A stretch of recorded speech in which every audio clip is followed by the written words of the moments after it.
Think we're ready? Yeah. Okay. All right. We'll go ahead and get started. And if other people join in as we start, that'll be fine. But I want to thank everyone for tuning in today for the MMC process as far as the certification uh, deal is concerned. And we have Dr. J with us, of course, to be the specialist on the call. And then we have also Director Frink and also Karen Lee from IMC. So we'll go ahead and get started and let Dr. J, I think she has a PowerPoint she's going to pull up and go through the process of the MMC process.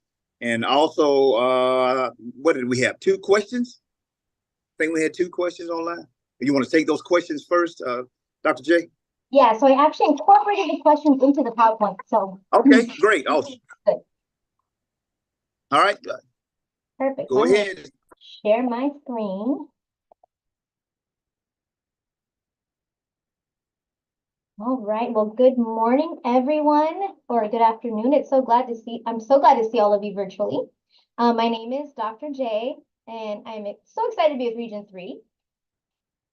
So overview, this is what we're going to go over today. 1, getting to know me, so you know who you're working with as you're completing the process. I'll go over my educational background, professional background, and my role here at IIMC.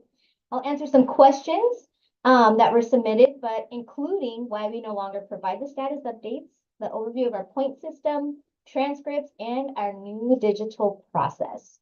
And then, of course, we're going to have some time for Q&A. It'll be an open forum, so I hope you're excited to ask some questions. So about me, as I mentioned, I'm Dr. J. My full name is Janice Ulrich. No one can ever say it properly, so I just go by J. I'm the Associate Director of Professional Development at IIMC, and I've been here for just about 2 years. And so my doctoral degree is in higher education leadership. I have a master's in organizational leadership. I did my BA in sociology and anthropology, and I figured, what am I ever going to do with that? So I had to get a master's in something else. And I'm also a certified hypnotherapist. So before IIMC, I was the Associate Director of Transfer Student Admission at a liberal arts college in California. I was responsible for all of the transfer student applications, both national and international, which made me a really great fit transferring into IIMC because, as you know, we are an international nonprofit organization. So there's a lot of correlation between how I work with our adult learners here at IIMC and how I used to work in the past. And of course, I served on many committees. So I always like to bring up my history because I think it's the one thing that really connects me to our clerks, is that I am, I don't ever want to call myself an expert in anything, but I'm very good at wearing many, many hats, which I know that all of our clerks are very, very great at wearing multiple hats at all times. So what I do at IAMC is I review all applications and then I do the certification. And then I also help plan our conference. So if you come to a conference, I hope I see you all in Calgary. We put on all of the educational aspects of that conference, you know, and budgeting, negotiation, etc. And then if you ever have an Athenian dialogue that you'd like approved, or if you're thinking of becoming a facilitator, or you have a book that you're interested in, you could also submit that to me. I go over that process as well. Of course, I have an amazing colleague, Dr. Rodriguez, and I support her in all educational aspects. So she actually runs the entire program, and I'm here for support. So MMC status updates. I love to give context when I'm talking about why we stopped a process and why we're doing something else. So I'm sometimes a numbers girl. So there are 19,522 municipalities across the U.S. Right, so at IIMC, we have nearly 15,000 members. We're almost at 15,000 and 482 municipalities just in California alone. So if you just take that figure of the 1,500, if you take 10% of that, it's 1,500. And that would mean halting certification for one person, me, because I do all the reviews of the application, to provide status updates for 1,500 people. What we realized is that this was actually causing a really, really big bottleneck for our members. So for example, when we started to transfer into this new process, we realized that there were some people who had all of their documentation in, and they were waiting for over a year just to be certified because we had such a deep bottleneck of people waiting in the pipeline to get a status update. And some of these status updates were literally, I turned in 27 points. I took a class that's worth 1 point. Can you tell me where I'm at? Which we know that you all know how to keep immaculate records because you're some of the best record keepers out there. So we decided to move on to this new process. We're actually doing really, really well. And so before I get into our new process, I want to talk about our points because this is a question that comes up quite often. How do I figure out my points or where I'm at or whatnot? So per our policy and our education guidelines, if it's an IIMC approved course, so example, an institute within your municipality, if it's associated usually with a college or approved institute, that's going to be 1 point per 2 hours. If it's an IIMC approved state or national educational course, something put on by your association, it's 1 point per 4 hours. And if you have something on a certificate that says a CEU, so you're thinking about a continuing education unit, that's 2.5 points per 1 CEU, so per 10 hours. And then of course we do honor college and university coursework. It's 1 point per credit unit. So you might ask, how do I get my transcripts? You can go to, if you went to like any university in the state, you can go to the National Student Clearinghouse. And I've shared this PowerPoint with both Lee and Tory so they can disseminate amongst all of you if you're interested to have this just in your back pocket. But you can go to this site and put in your information and they can pull up your transcripts. And we do accept military transcripts. So if you do the joint service transcript, they usually are able to, they'll use something called an ACE credit. And so these are recommendations based on evaluations conducted by college and university faculty. So they'll have a good comparison of a recommendation of what that course should be worth as far as hours and points and credit units. So now I want to talk about our step-by-step guide.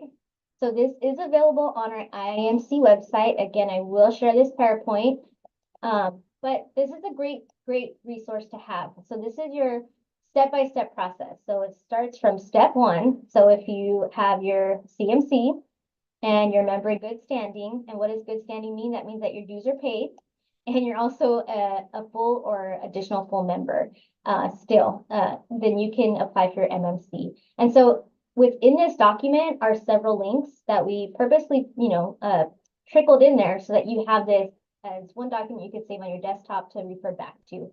So if you haven't applied for your MMC, I highly encourage you to do so. Here, you could apply here. But when you're ready to apply, you will go here to this designation place. And I'm going to come back to this afterwards.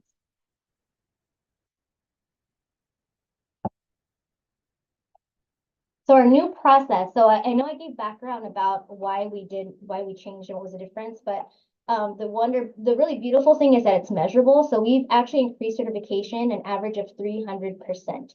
So 96% of our applicants, which is 289 out of the 300 that applied during the process, have been certified. So there's no longer a bottleneck or a long wait time to become certified. And once your application is received, we do have a wait period of 5 to 6 weeks. But to be honest, our average right now is 1 to 2 weeks, sometimes even the next day. Right. So it's a great process that has been working. And so this is what you will do when you're ready to apply. Again, this link was here. So we're going to go into here. Hey, that's the wrong one. Hold on 1 second. Well, it's the same, but let me get into another one.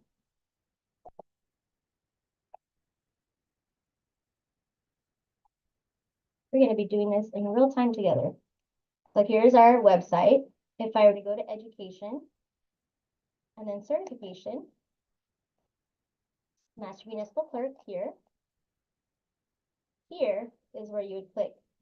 This link was also on the previous page, but you'll go here.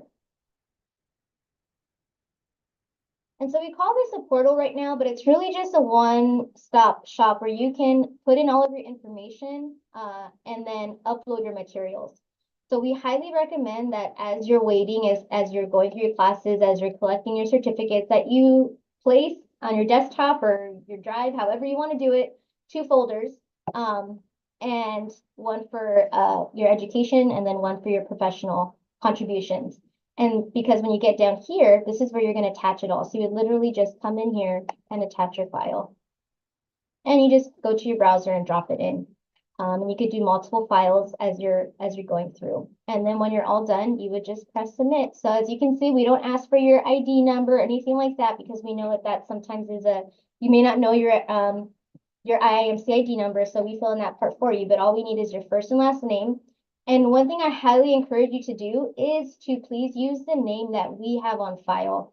A lot of times when we try to search for people, they use a new name that they haven't updated with us at IAMC, or perhaps you're just married, things like that. So it can take us a little while to find your actual you in our database. All right. So one of the questions that we did receive is, what type of activities will provide points toward a master's certification? So if you look under the professional development piece, these are all the things that can contribute. So continued education. So anything that goes beyond the points you receive for education can funnel down into professional development. So attending workshops, seminars, courses related to municipal clerking, professional participation, teaching or presenting. And you might ask, like, well, how do I get proof of this? I know in the form it says hours or whatnot. Really, if you have some type of agenda, also a good letter of recommendation. That's not just great for IMC, but it's great for your own portfolio as you're building that. It's definitely essential for when you're uploading your stuff. And then any other special projects. And then what would make my application incomplete or denied for review? So we don't really deny anyone for review, but it will be held up. You'll get a call from either Iris or myself saying, you know, you're missing some information, or perhaps an email. And so one way to not get reviewed is if you're missing your application for enrollment. So the $50 that you pay to enroll in the actual program, that needs to be done. So if you haven't done that, I please encourage you to do so. If you're missing your MMC designation application, those are two different things. So there's an admission application, which I like to call enrollment. That's just saying that you want to be in the program. The other part is the designation that you would complete. That's where you're listing out all of your coursework and everything. And then if you're missing any supporting documentation, such as certificates or transcripts, so whatever you fill out in the form in your designation application, you should have something to support that, some documentation. Anything else if you're not in good standing, or if this is really rare when it comes to our MMCs, but if you're no longer a full or additional full member, then, you know, we encourage you to contact Janice. Maybe you have to update that information with us. How can I expedite the process? So if you're a full member, complete your app, pay the $50, make sure your MMC is paid for. So one of the biggest things that's holding up people right now is they have all of their points in. I tell them you're ready to go. They just haven't paid their final fee. So for the MMC, it's $350. So if you pay the $50, the $350 would be your balance. And then save your course certificates as you go. Just start keeping that running tally and just keep them on that file drive, because at the end of, you know, when you're ready to submit, it'll be much easier to just grab those files and upload them. And then keep 2 files, one for advanced education and one for your professional contributions. This will definitely help. And most importantly, I believe in each and every one of you. Of course, if you have questions or things aren't clear when you're looking at the application, you can always give us a call. But right now, our process is very, very, very, very fast. So once you are certified, you'll receive an announcement via email with a digital certificate. Now, because we are certifying people faster than we can manually print and package, there is a little bit of a lag time. Okay, so right now we are giving you a digital certificate as you wait for your beautiful certificate and pin that will come in the mail. So we just ask for your patience when it comes to that. Now, I would love to open this up to questions. There were only 2 questions that came in from all y'all, so I would just love to be able to answer any questions that you all might have that I might be able to answer.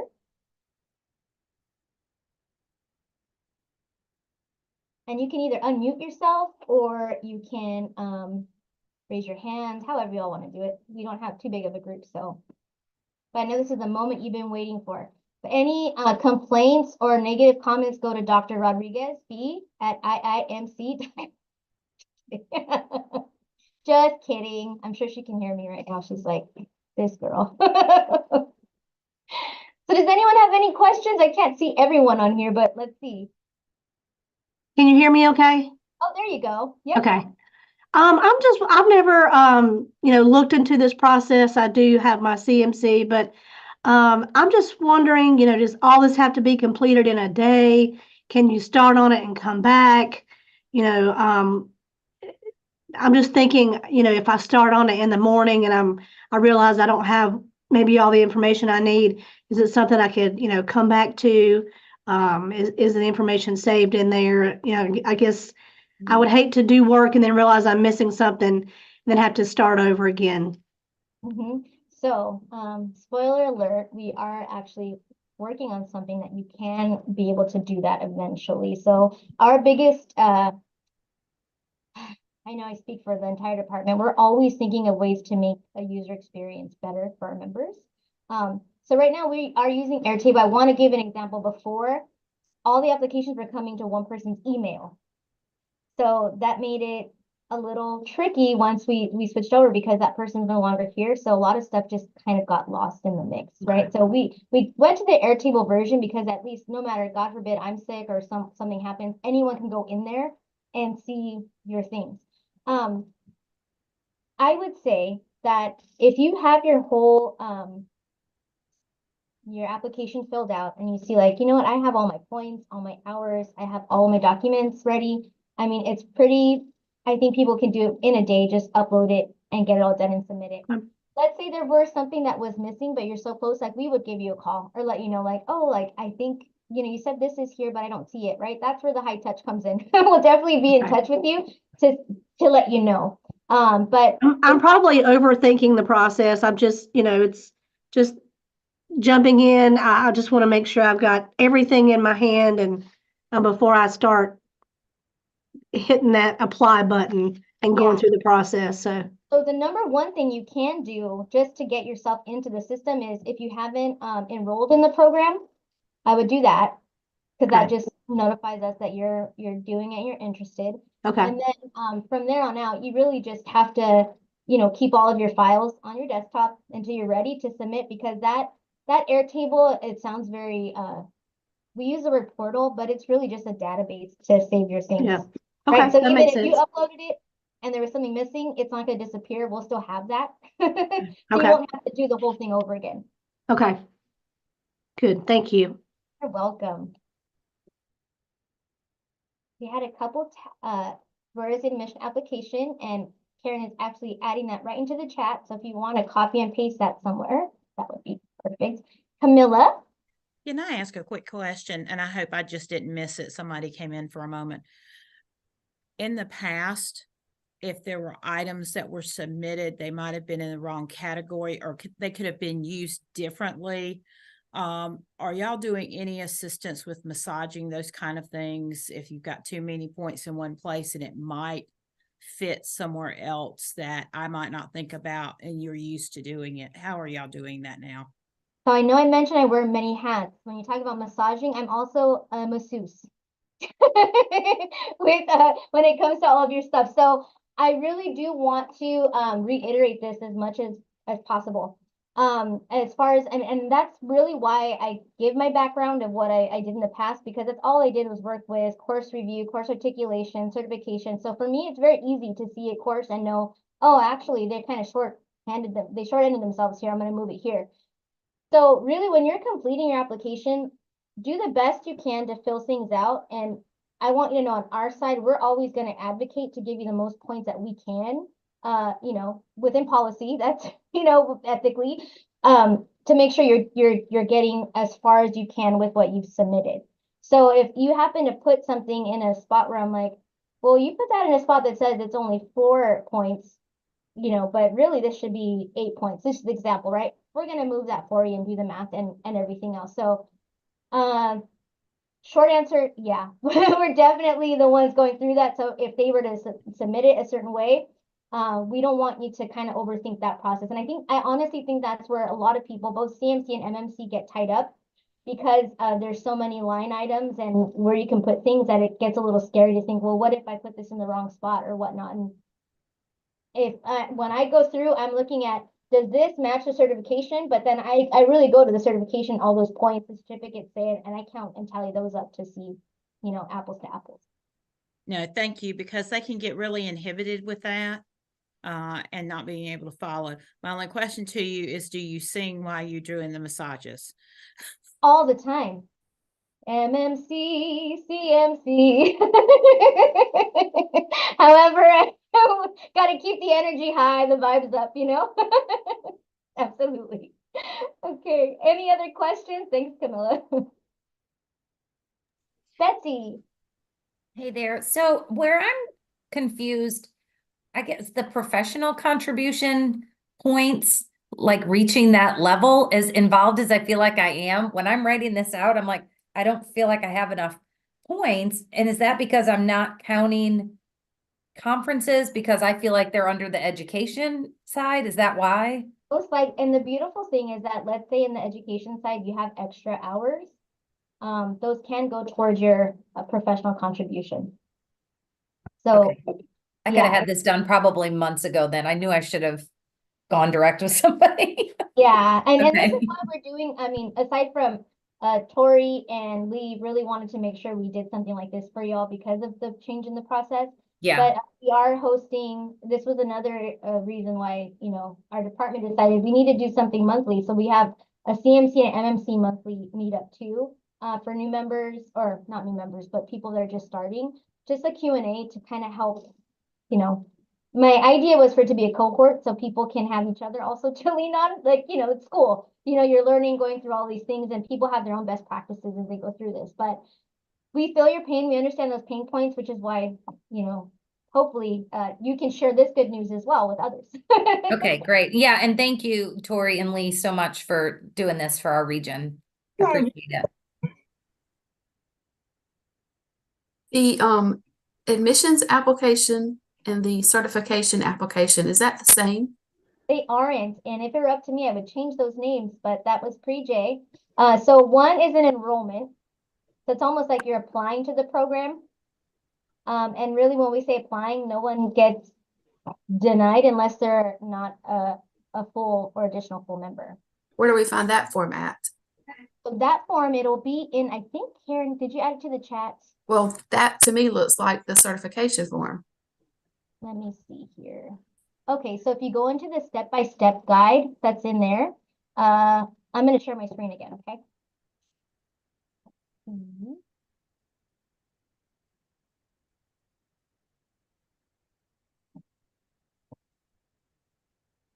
So I'm going to go into,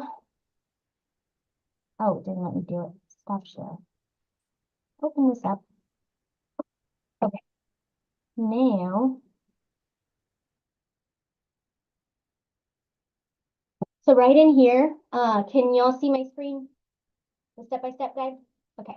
So here, why does it keep doing CMC? This is so strange. Okay, no, we're good, we're good. Application for MMC right here. You'll just click there. Oh, I see what you're saying. This is not the right link, people. All right, let's do this here. I'm going to add a different link into your. Someone's embarrassing me right now. I'm just kidding. So, application for admission. Here we go.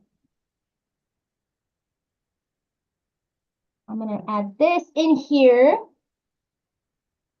So this is where you would go. Your application for admission. You're applying for admission into, and you would enter MMC certification program. And then I'm paying for MMC admission, or you could pay for the entire certification. It's up to you, but this 50 goes toward the 400. Okay, that makes, yeah. Yeah, and then you would just, if you don't know your ID number, you call this number, but then you would just fill it out, and that enrolls you into the program. So let me get, I'm going to stop sharing and I'm going to add this link here. There you go. Yeah, so that's the first link you want to get into. So that's basically your admission form. And then that other form that I pulled up that here's, again, I'm going to share again. this form here, as you fill this out, this is the exact same form you're gonna use for your designation. So you don't have to fill out, I know there's like different links or whatnot. It says like a tool, we call it tool, and also your designation. Spoiler alert, they're the exact same form. So one, it should tally all of your points for you. We just updated the form, so as you're adding your points, it'll start adding it for you, or your hours or whatnot. And so this is actually what you're gonna submit. You just download it as a PDF. And this is the designation form that you will submit once you're ready to apply. Right in here. So when it asks for your designation form, you're gonna just put it up in here. Attach form.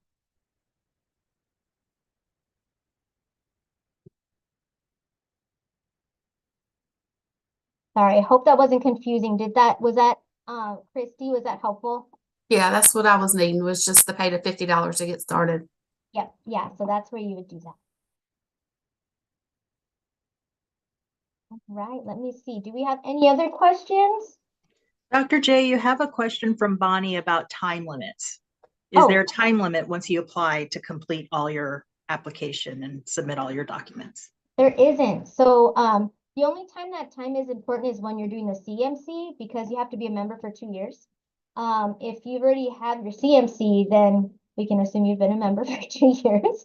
And so really, you just apply for the program, you pay your $50, and then just start accruing your points, saving them. The big difference is we're not doing status updates where you just send in, 6 points, and then we let you know you have 6 points. You only need, 40 some left, or that kind of thing. So you're just gonna tally your own points, keep them all together, and once you're ready, you just submit it. I hope that's helpful, Bonnie.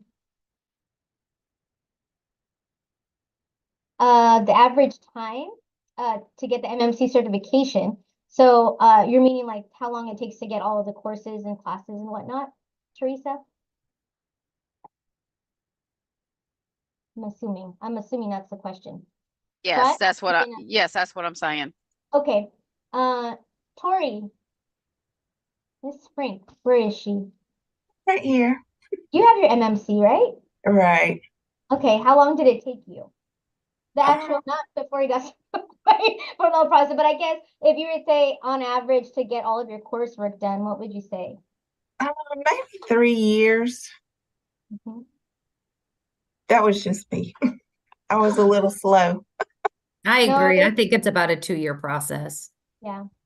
So I always, Okay. whenever we talk about timelines, I always say, we know that so many people have different, we all have different privileges in life, right? Some people are able to do all of the in-person conferences and get everything knocked out right away.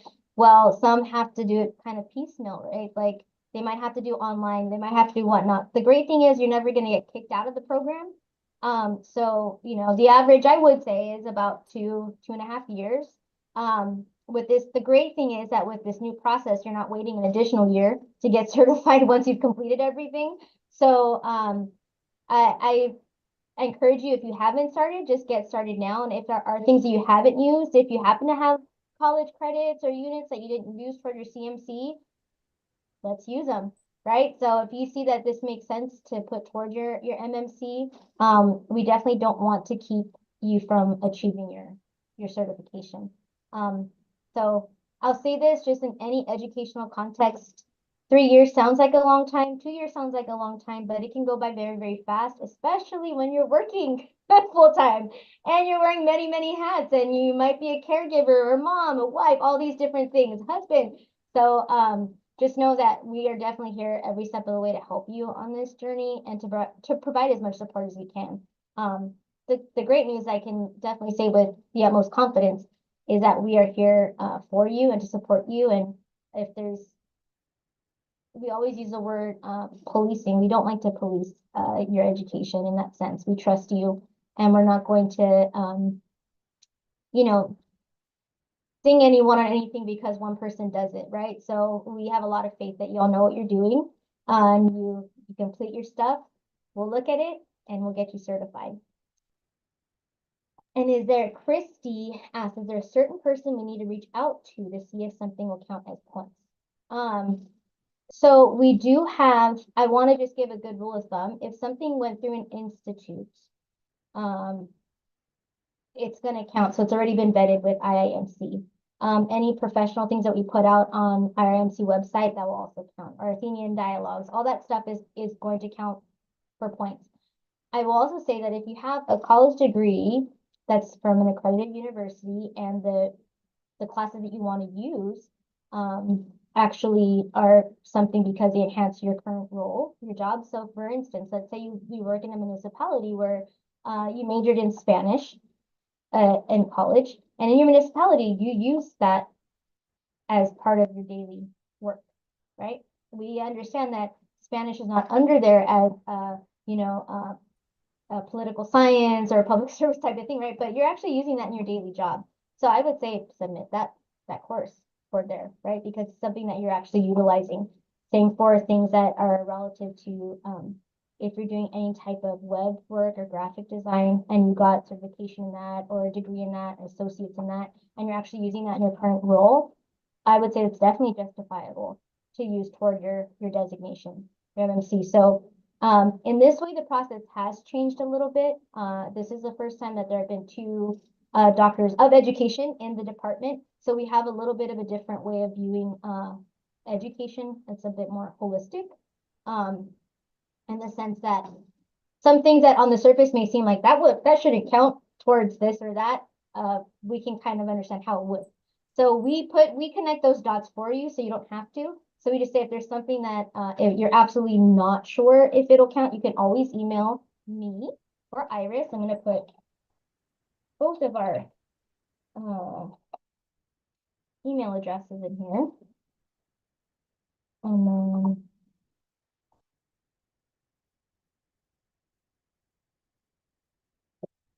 And then just for showing up today, I'm going to do something I'm probably going to regret. No, I'm just kidding. I'm going to add another something into this chat.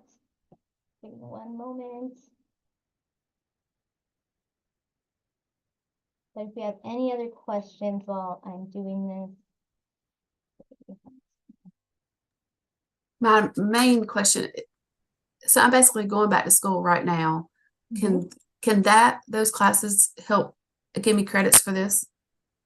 Sure. So you want to give me an example of the kind of classes you're taking or maybe what you're majoring in?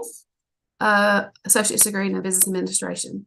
And so how are you using that in your current role?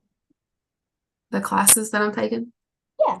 Okay, like the marketing classes, the ethics classes, English, math, all that stuff. Yeah. So I would just put all that on my. I would. Okay. I would, especially because they're worth, let's say it's a 4-unit class, it's worth 4 points, right? Or a 3-unit class is worth 3 points. Right. So, I mean, I'm all about like, let's not short ourselves on the work that we're doing, right? And I'm sure there's a passion of why you're in that associate program and, and in the work that you're doing now. So I'm sure that you can even articulate why it makes sense for you to be in that program that you're doing. So I would definitely do that. Thank you. You're welcome. So here, I'm gonna add this here. I can save it. Don't share it with everybody. But this is a meeting calendar that I've shared with Iris for questions that she absolutely can't answer. She's not sure. Doesn't those wishy-washy wonky questions that come in sometimes. They're like your question actually is not a wonky question. It's like a legitimate like, can I use these courses toward my designation? So this is again not for status updates or anything like that. It's if you have a legitimate question about clarification or whatnot, you can schedule a 15-minute appointment here. It's very limited because again, I do, all of this stuff plus conference and everything else. So I have to manage my time responsibly, but I'm sharing that with all of you if you'd like.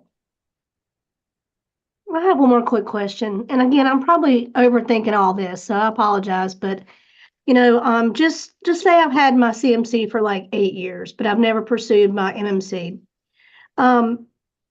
Obviously I've been accumulating, points and education and professional development during this whole time. should I be going back to the very beginning to start recording those education credits, or do I really just need to have enough, no matter what timeline they came from, to qualify for the MMC? Yes and yes. So I'll Okay. say yes and yes for two reasons, because there Okay. might be some people that are on the side of like, I have in the past I took so many courses, but now I'm so busy I can't take anything else. Will that stuff still count? And so let's just say that you were certified on 11/15/2022. Anything taken after that, 11/16/2022, is going to count towards your MMC.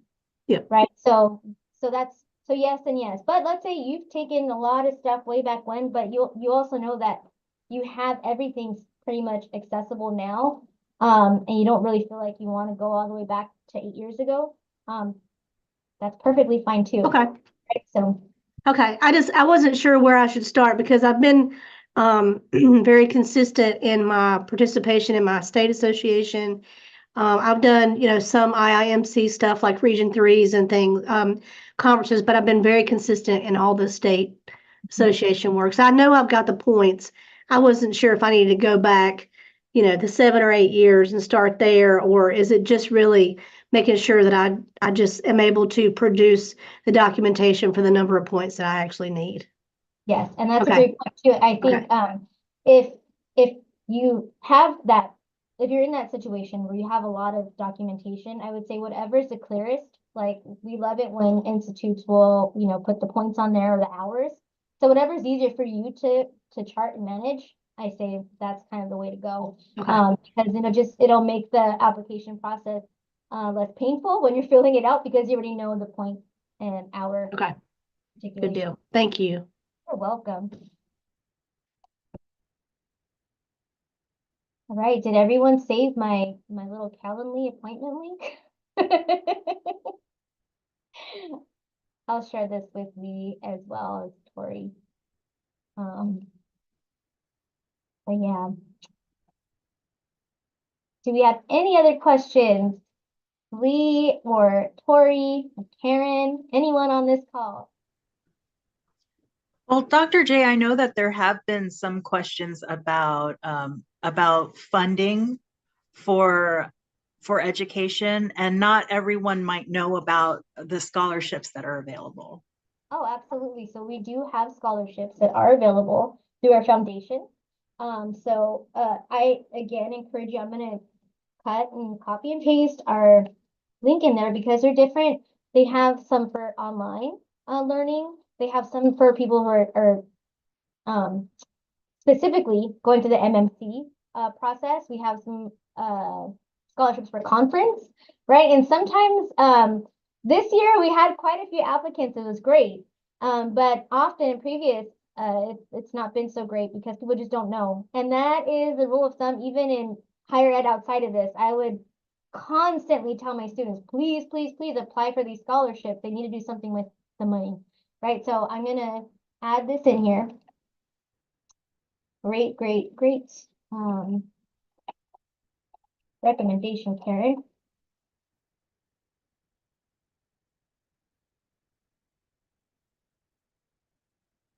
So I always recommend coming here to figure out what kind of scholarship you'd like to apply for. And that's in there. So is there anyone on this call that is just starting their MMC or feels like they're almost done, almost there, ready to use the new process? Just starting, Alexandra. Okay. Good. All right. Well, I don't know if I hope this has been helpful to everyone. If you do have more questions, again, feel free to give us a call, use that link. Either myself or Iris are always more than able and willing to help however we can when it comes to this. Just no more status updates. Can't do that. But everything else, we're on it for you. Oh, and I do want to mention, if Okay, just, and you can pass this information along as well to anyone who asks. Let's say that you are in the process, or you've submitted stuff before for your MMC and you received a status update. You do not have to start all over. So if you received a status update, that meant that that information actually got put into our records. So you can actually just work from there. So I would just encourage you to search your email for status update, see what that said, and then just work from there. You know, if Kelly did reach out and gave you, you know, you have 10 more points to get your MMC or whatnot. That way you don't feel like you're starting over, you're just starting from where you left off. Sound good? All right. Well, I want to thank Lee and Tory for having me today at Region 3. It's been fun. Hopefully one day we can do this in person, so I can actually hear all of you and see all of you. But it's been great. Thank you, Dr. J. Thank you, Karen. Thanks a See lot, y'all, guys. see y'all in Georgia. Yes. Thank See you in you. Georgia. Bye, everybody. All right. All right. Bye, Bye. thanks.